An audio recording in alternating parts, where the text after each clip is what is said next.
Olá pessoal, todos são bem-vindos ao nosso curso História da Igreja. Temos aí no canal hoje a 14ª aula, temos 13 aulas gravadas. Espero que você venha fazendo todo esse percurso para entender a continuidade. E o tema de hoje é a Igreja e a modernidade. Será que a Igreja vai continuar-se ativa, vai continuar-se em ação mesmo na modernidade? Algumas coisas aconteceram importantes nessa época. Primeiro, o nome é Charles Darwin. Charles Darwin publicou o seu livro A Origem das Espécies em 1859. A teoria darwinista, que é a teoria da evolução, surgiu efeitos catastróficos para o cristianismo.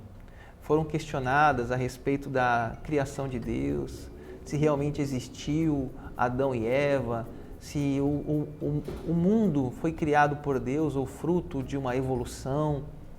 Coisas muito fortes nessa época que mexeram com as bases cristãs. Outro tema, o evangelho social. Com o surgimento do capitalismo industrial, surgiram enormes problemas sociais. Grandes centros urbanos, indústrias fervilhando de operários. E nisso veio muitos crimes, pobreza, exploração. Nisso, imigrantes, diversas etnias inundavam as cidades. Onde o Evangelho se encaixa diante dessas questões? Das dificuldades socioeconômicas? Qual a dimensão social do cristianismo? Enquanto os cristãos enfrentavam dificuldades para responder essas respostas, surgiu o Evangelho social, que foi um evangelho dizendo que a Bíblia não é feita para a salvação da alma ou do céu, mas sim para aqui na terra, para a mudança do sistema de opressão. Esse modelo, essa teoria dizia que Deus não está preocupado com a salvação da nossa alma, e sim com a salvação aqui na terra.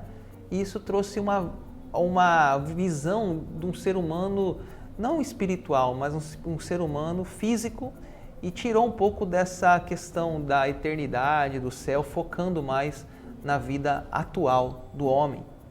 Alta crítica bíblica, outra questão que era um ataque à igreja na época, surgido na Alemanha. Os movimentos criticavam a autoria da Bíblia. Será que realmente as datas, os autores da Bíblia, como tradicionalmente eram passados, eram eles mesmos escritores? Estudiosos alemãos duvidaram, por exemplo, se Moisés escreveu os 5 primeiros livros do Pentateuco. Argumentavam que esses livros vinham de vários autores, não de Moisés.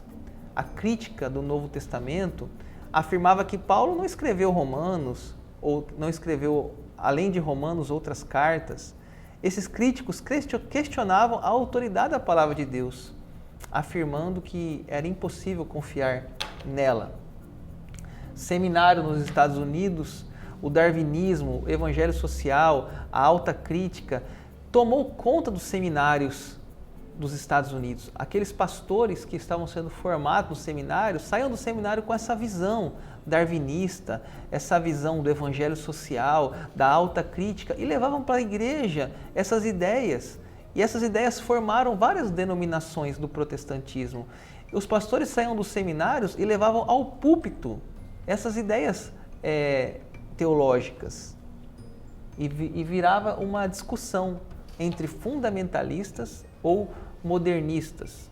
Entre 1910 e 1930, denominações batistas, presbiterianas, metodistas travavam uma luta entre pastores fundamentalistas e pastores modernistas.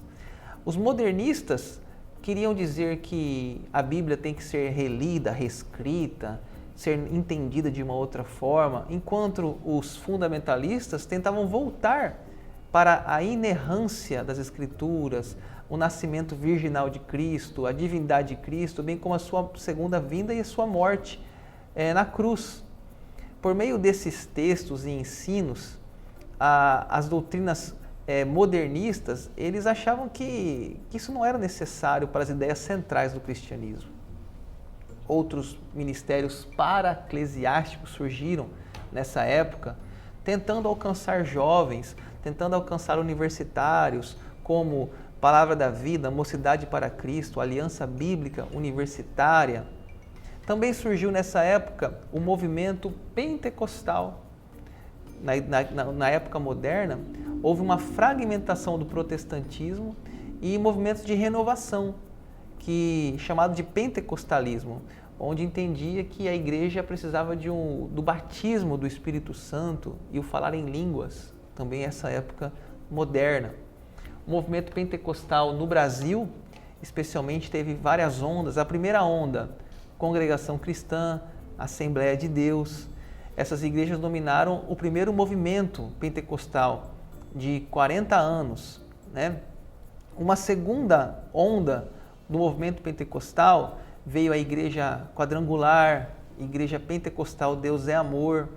E depois uma terceira onda, chamada de neopentecostais, com a forte ênfase na teologia da prosperidade, a Igreja Universal, Internacional da Graça, Renascer em Cristo, Sara Nossa Terra. Foi um terceiro movimento pentecostal. Então, no primeiro movimento pentecostal, o destaque era o batismo com o Espírito Santo e o falar em línguas. A segunda onda foi o destaque na cura, nos milagres. E a terceira onda foi o destaque na prosperidade financeira. Então, aqui como o tema da aula é a história da igreja, estamos mostrando aqui mais uma face desse movimento. A próxima aula, a igreja e a pós-modernidade. Então vamos ver esse futuro, como será o futuro da igreja cristã, o que nós temos pela frente, quais são as dificuldades aí talvez que nós vamos enfrentar. Gratidão pela sua companhia, espero que você se inscreva no canal, acompanhe outros materiais no canal, deixe seu comentário aí no vídeo se você gostou e siga no Instagram, @Pastor Daniel Dutra. Deus abençoe a todos.